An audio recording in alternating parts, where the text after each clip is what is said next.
जय श्री कृष्णा दोस्तों, स्वागत है आपका मेरे YouTube चैनल माधव श्रीहरि में।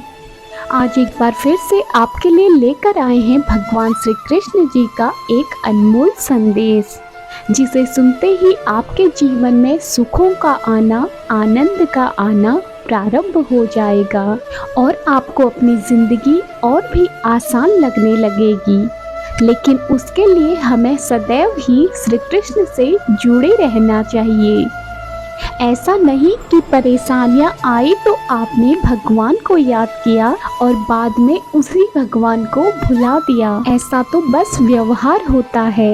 इसलिए हमें भगवान से व्यवहारिक रूप से नहीं जुड़ना है, बल्कि हमें भगवान से भावनात्मक रूप से जुड़ना है, दिल से जुड़ना है। और भगवान से जुड़ने के लिए हमें ऐसे संदेश सुनने बहुत ही जरूरी हैं, क्योंकि ये संदेश हमें योग्य मार्गदर्शन करते हैं और भगवान के पास लेकर जाते हैं।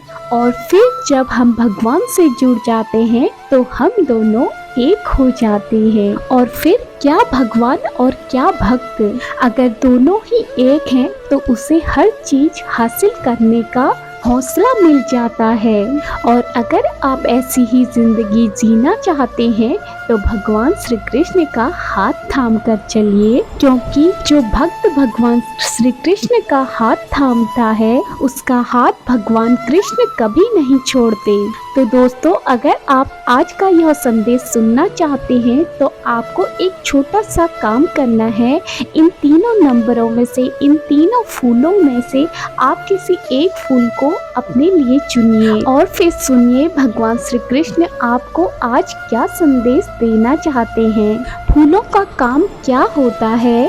फूल अगर हमारे हाथ में मुरझा भी जाते हैं तो वह अपनी खुशबू हमारे हाथ में छोड़ कर जाते हैं। यही निस्वार्थी भावना जो फूलों में है, वही हम इंसानों में भी आ जाए तो हम भी उन फूलों की तरह भगवान श्री कृष्ण के हृदय के पास रह सकते हैं। क्योंकि आपने देखा भी होगा श्री कृष्ण के गले में सुंदर सुंदर फूलों की मालाएं भी होती हैं। अरे उन फूलों का वो भाग्य है कि उन्हें वो स्थान मिला है। अगर हमें भी भगवान श्री कृष्ण के हृदय में स्थान चाहिए तो हमें भी फूलों की तरह निस्वार्थ भाव से भगवान की सेवा करनी चाहिए, उनका नाम लेना चाहिए। तो दोस्तों, आशा करती हूँ कि आपने इन तीनों फूलों में से अपने लिए किसी एक फूल को चुन लिया होगा। तो अभी जिन्होंने भगवान श्री कृष्ण का 3 नंबर वाला फूल चुना है, उनसे भगवान श्री कृष्ण कहना चाहते हैं कि तुम क्यों इतना परेशान होते हो? समय हर समय को बदल देता है। समय तो हर समय को बदल देता है। बस समय को थोड़ा सा समय दो ताकि वो भी अपना समय बदल सके। वक्त एक जैसा कभी नहीं रहता। कल अच्छा था तो आज बुरा है, और अगर आज बुरा है तो कल यकीन मानो जरूर अच्छा भी होगा। इसलिए समय पर सब कुछ छोड़ दो और जो भी तुम्हारे हिस्से आता है उसको स्वीकार करना सीखो, क्योंकि ये तो तुम्हारे ही कर्मों का फल है जो घूम फिर के तुम्हारे पास ही लौट कर आता है। इसलिए आगे की जिंदगी जीनी है तो एक बात हमेशा याद रखना, अपने कर्म अच्छे करो, अपने कर्मों पर ध्यान दो। आज तुम जो बोओगे कल वही तुम पाओगे। आज तुम जो बोओगे कल वही तुम पाओगे। और ये बात कभी भी मत भूलना। और एक बात याद रखना, सुंदरता से ज्यादा चरित्र मायने रखता है। सुंदरता से ज्यादा चरित्र मायने रखता है। इसलिए अपने चरित्र पर ध्यान दो और आप पीछे मुड़कर वापस नहीं जा सकते हो। एक बात यह है, आप मुड़कर पीछे वापस नहीं जा सकते हो। जो गुजर गया है सो गुजर गया है, उसे बदलना आपके हाथ में नहीं है। उसे जाने दो और उससे एक सीख लो, और शुरुआत जैसे भी हुई थी उसे अब तुम बदल नहीं सकते, इसलिए उसे भी जाने दो। लेकिन आज का दिन तुम्हारे हाथ में है। अगर आज अच्छे कर्म करोगे तो यकीन मानो आपका अंत भी अच्छा ही होगा, क्योंकि जो सुधरने की कोशिश करता है उसकी मदद तो स्वयं मैं ही करता हूँ। इसलिए अपने कर्मों पर ध्यान दो और मेरा हाथ थामो और अपने जिंदगी का सारथी मुझे बना लो। और फिर देखो, मैं भी तुमसे यही कहूँगा, तू डरना नहीं, तू घबराना नहीं, मैं हमेशा तेरे साथ रहूँगा, मैं हमेशा तेरे साथ रहूँगा।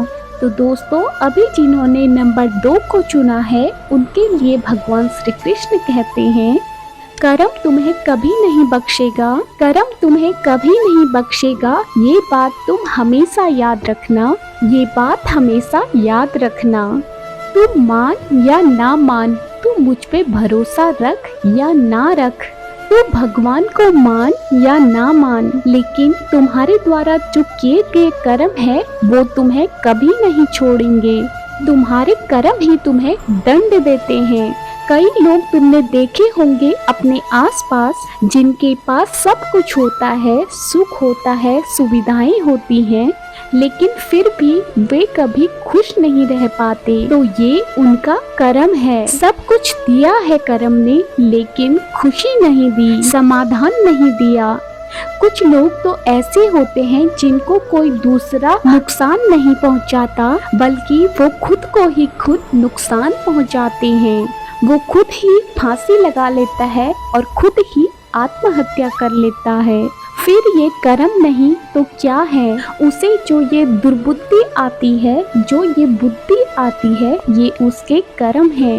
ये वही कर्म है जो उसकी बुद्धि को भ्रष्ट कर देती है। इसलिए कर्म हमेशा अच्छे रखो, इसलिए हमेशा धर्म के रास्ते पर चलो और साथ ही साथ भगवान का नाम लो, और फिर देखो ये भगवान भी हमेशा तुम्हें ही जपेगा। इसीलिए तुम कर्मों पे ध्यान दो। केवल भगवान ही तुम्हें इन सब बुरी बातों से दूर रख सकता है और शांति प्रदान कर सकता है। इसलिए मेरे बन के रहो, थोड़ी खुशी के लिए, थोड़ी वासना के लिए और लालच के लिए बुरे रास्ते पर कभी ना जाओ। बस अच्छे रास्ते पर जाओ, अच्छे कर्म करो और साथ में मेरा नाम लो। फिर मैं तुमसे यही कहूँगा, तू डरना नहीं, तू घबराना नहीं, मैं हमेशा तेरे साथ रहूँगा, मैं हमेशा तेरे साथ रहूँगा। अभी जिन्होंने नंबर 1 वाला फूल चुना है उनके लिए भगवान श्री कृष्ण कहते हैं, जब जब तुम्हें जीवन में किसी भी प्रकार की आवश्यकता होगी, तब तब तुम्हारा ये कृष्ण, तुम्हारा ये वासुदेव वहाँ पर उपस्थित हो जाएगा। बस तू हिम्मत मत हारना। जिसकी मति और गति सत्य की होती है, उसका रथ आज भी ये द्वारिकाधीश ही चलाता है। ये कभी मत भूलना। सब चिंता छोड़कर एक बार मुझ पर यकीन कर लो, विश्वास से मुझे पुकारने की कोशिश करो। यकीन मानो, मैं हमेशा तुम्हारे पास खड़ा रहूंगा, तुम्हारा साथ छोड़कर कभी नहीं जाऊंगा। और अगर मैं तेरे साथ हूँ तो इस दुनिया से बहस करना भी छोड़ दे, अपने आप को इनके सामने साबित करना भी छोड़ दे। इसलिए किसी को बहस से जीतने के बजाय मौन से पराजित करो, क्योंकि जो हमेशा तुमसे बहस करने के लिए तैयार रहता है वो आपके मौन को कभी भी सहन नहीं कर सकता और उसकी पराजय निश्चित है। और अगर तुम्हारा मन बेवजह ही मुझे ढूंढता है, मेरा नाम लेता है, तो समझ लेना तूने मुझे नहीं, मैंने तुझे चुना है। तो तुझे इस दुनिया से बहस करने की जरूरत नहीं। जब ये दुनिया बनाने वाला ही तेरा है तो तुझे डर किस बात का? इसलिए मैं तुझसे यही कहूँगा, तू डरना नहीं, तू घबराना नहीं, मैं हमेशा तेरे साथ रहूँगा, मैं हमेशा तेरे साथ रहूँगा। तो दोस्तों, ये तीनों संदेश आपने सुन लिए होंगे। आपको यह संदेश कैसा लगा कमेंट करके जरूर बताना। ऐसे ही नए संदेश सुनने के लिए मेरे चैनल माधव श्री हरि को सब्सक्राइब जरूर कर देना। मैं मिलती हूँ आपको नेक्स्ट वीडियो में, तब तक के लिए जय श्री कृष्णा। राधे राधे।